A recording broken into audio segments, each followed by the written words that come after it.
Hello all you super geniuses out there. This is another video lecture by supergenius99.com. Today's video lecture is going to be about angles. Usually when we discuss angles, we start off with two parallel lines and a transversal. So when you have two parallel lines and a transversal, they create pairs of angles, and usually they're in relationship with what those angles either are equal or they add up to some number. Okay, so looking at the arrow, what do these two angles have in common? Or first of all, what are they called? These two angles are called alternate exterior angles.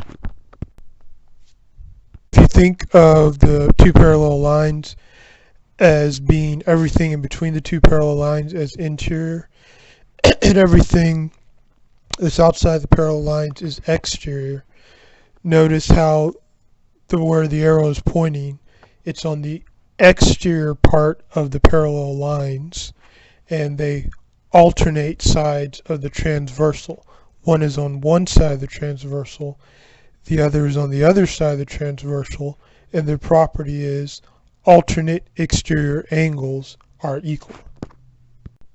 So, if this angle is 73, what is the measurement of this angle? It's 73 because they're alternate exterior angles, and alternate exterior angles are equal. Okay, what are these two angles called? They are referred to as alternate interior angles. Same thing as the last one. If you think of the two parallel lines, everything in between it as the interior part, everything outside of it as the exterior part.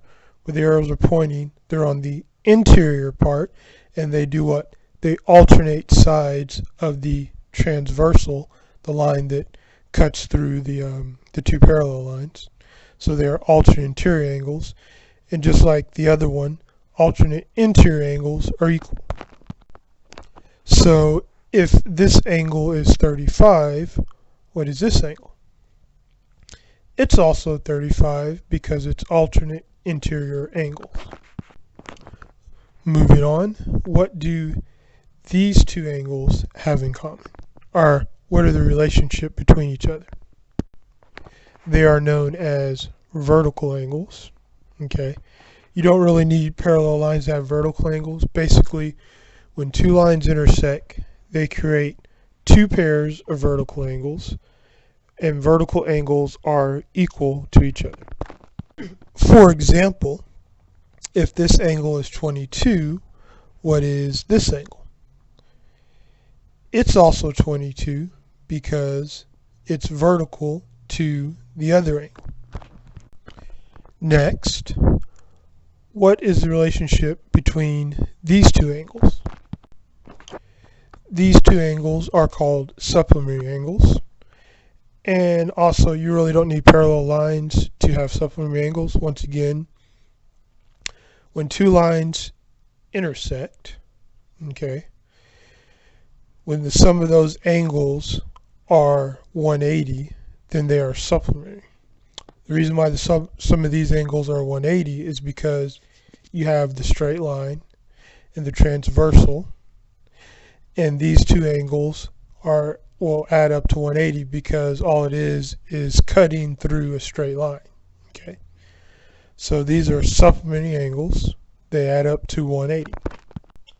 So if you know this angle is 109, what is this angle?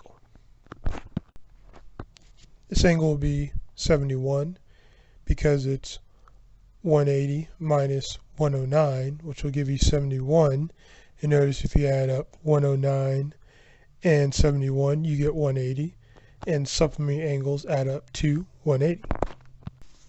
This has been another video lecture from Super Genius 99, and thank you for watching.